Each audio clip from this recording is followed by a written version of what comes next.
I don't want to go, Mr. Stark. I don't want to go. Oh man, I should have stayed on that school bus. Although that doesn't really make much sense since it wouldn't actually have changed anything since I'd still be in this exact same situation just somewhere else.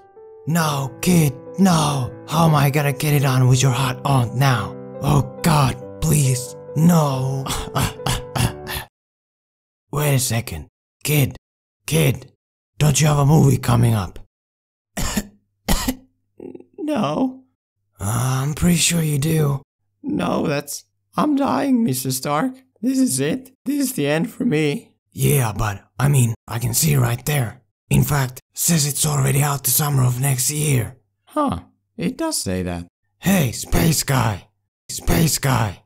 Dude, I'm dead. You need to stop talking to me. You're dead, huh? Then why do you have a movie coming up too?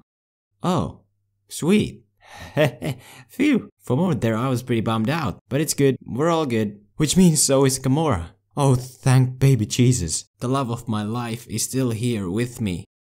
Actually, I think she's gone for real.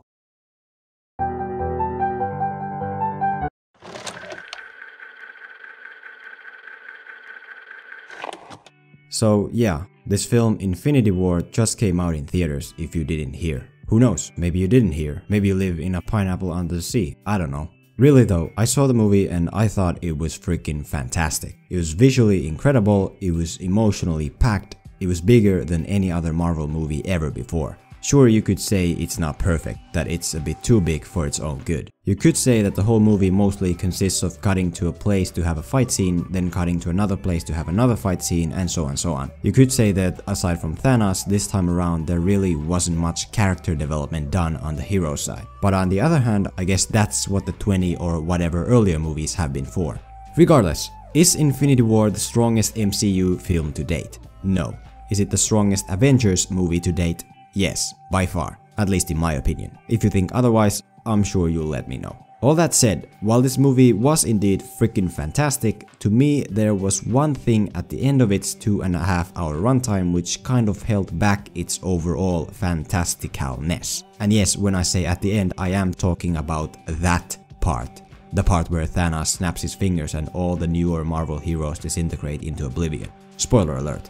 This darker ending that we saw was a great, super emotional moment. Unfortunately, just not as emotional as it possibly could have been, because of one single reason. And that's what we're here for today. To find out what exactly is this reason plaguing the end of Infinity War that I'm talking about, and where it comes from. And as I said, I like this movie very much, and this is just one little thing, so please bear with me and don't please yet post any hateful comments, please.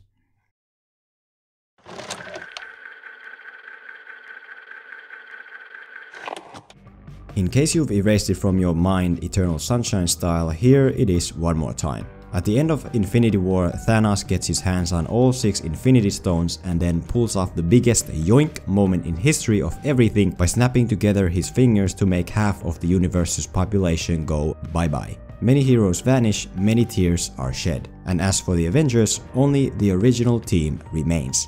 First off, I wanna commend Disney, Marvel and everyone working on this movie for what they did with the ending. I thought the conclusion of Infinity War was refreshingly dark and grim and for sure took a lot of cojones to pull off. Honestly, it was much darker than I thought this family-friendly franchise would ever dare be. Still, to me, this grim conclusion did have one issue. The issue of they've already announced movies with some of these so-called dead characters in them. I remember sitting there in the theater watching Peter Parker die right in front of my eyes, and what I saw was indeed breaking my heart. Until I remember that, hey, this dude has a new movie coming out in the summer of next year, right? So then he's not really dead. And if he's not really dead, neither is anyone else who just now disintegrated. They're obviously coming back. Not sure how, but they are all coming back. And suddenly, just like that, this emotion-packed moment packed a lot less emotion than it could have. Because at this moment, I was already reminded that none of these deaths would actually be permanent, since so many of these characters have upcoming sequels they need to be in. Here lies the core flaw of this current industry culture of universalization and slating future projects, aka studios announcing upcoming movies years and years beforehand. And before someone comments that none of this is real anyway, fine. That is true. These movies at the end of the day are all works of fiction and they do require a certain amount of belief from the audience to get into. That's a fair point. But on the other hand, it is much more difficult to get into a moment of loss when at the same time you're looking at an Instagram post from that very same dead character where he's telling people just how excited he is to be back on screen the very next year. Then again, maybe this wasn't Marvel's fault. Maybe with Peter Parker the finger should be pointed at Sony. Maybe this choice of announcing the next Spider-Man movie so early in the process was their choice and not Marvel's, and so Marvel had no power at all to do anything about it. I don't think this is actually true, but let's say it is. Even if Peter Parker's return wasn't already spoiled, there still is the case of Guardians of the Galaxy, as in they've already announced that there's gonna be a third one of those movies. And the only question this brings up in my mind is why? Why does James Gunn have to publicly confirm Guardians 3 over 2 years in advance? Why does Chris Pratt aka Dead Peter Quill have to come out and say that he knows the story of that movie and that it's going to be amazing, thus making it clear to everyone that he is indeed a part of it and not in fact gone for good like we're supposed to believe? Like, all this information about future movies couldn't have waited for a few more months. It couldn't wait just a bit longer in order to give each and every moviegoer a chance to experience this current moment to the full extent. Apparently not.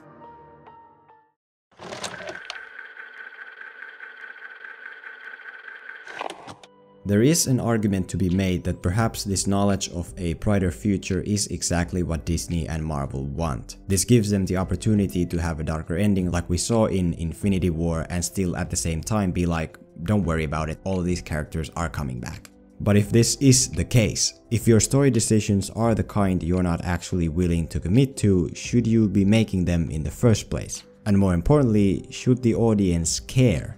Maybe I'm looking too deep into this. Infinity War did kill off all the MCU's next generation heroes, so obviously they're not going to stay dead, obviously. Still, the main thing I'm trying to get across here is the following. The stakes and emotional moments of your movie will be much more effective when the audience doesn't know what's coming next. Peter Parker's death would have been worth so much more if only I couldn't already piece together that he will be resurrected in the next Avengers movie a year from now in order to be in his own solo movie a few months after that. To put this thing in perspective, let's look at a fictional example. Let's say that 3 months before The Force Awakens came out, Disney announced that Harrison Ford's Han Solo would appear in some random Star Wars spin-off movie taking place after the events of Episode 7. See what I'm getting at? Now, suddenly, Han Solo's death scene isn't the same. It still is a shocking moment, yes, but at the end of the day, it doesn't really matter since we know for a fact that the character will return in the near future. We don't know how, but we know that he will. And because of this, his death holds that much less value. Hollywood today has an obsession of telling audiences about everything that's coming down the line. But what it doesn't seem to realize is that this practice of focusing so hard on what's next kind of ends up taking away from what we have right now.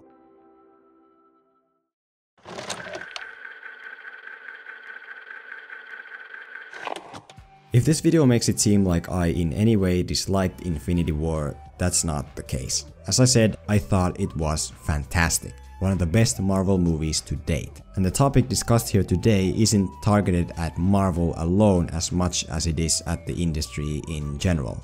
That said, while Infinity War ultimately didn't wind up being as conclusive as I maybe initially had expected, I believe Avengers 4 is where major characters finally begin to fall like flies. The reason this movie ended as it did, I think, is so that in the next one, many of the original Avengers will have to sacrifice their lives in order to bring back the newer generation of heroes who will then carry the MCU into the future.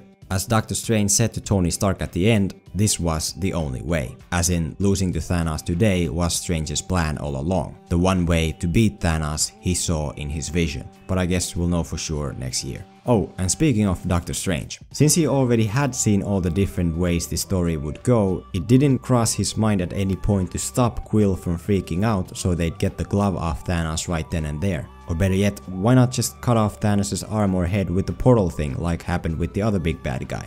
Or maybe once again I'm just looking too deep into it. Thank you for saving my life, boys. Now let's get this time stone safely back to Earth and far away from Thanos. About that, I think our best bet would be to just keep going and fight that guy right now. What? You think it would be best for us not to go back to Earth and join forces with everyone else, but instead just face our biggest enemy of all time alone? Yeah. You do realize that I almost died fighting just 2 of his henchmen. Thanos is much more powerful than we could ever even imagine to be. Yeah, but the kid's seen more movies. Yeah. I do not believe that has any significant meaning. Just trust me, okay?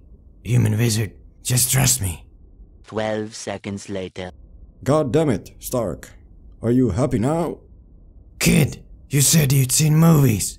You said you'd seen movies.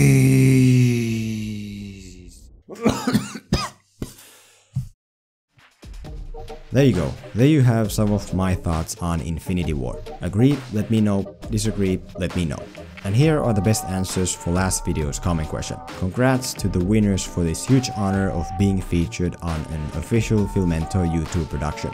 This time I wanna ask you guys about the characters killed off in Infinity War. How exactly will they be brought back to life in Avengers 4? As always, I'll take the best answers and put them up on screen in my next upload. If you enjoyed anything here today, please like and comment as that really helps me out. Thanks a lot. Okay. Bye. Oh, my sweet Gamora. You're so incredibly hot. You're so green. Dude, how long have you been there? For many hours. Dude. You could not see me. This is because I have an ability to stand so perfectly still that I turn invisible to the seeing eye. Right, sounds pretty neat. However, I don't think that's actually how it works.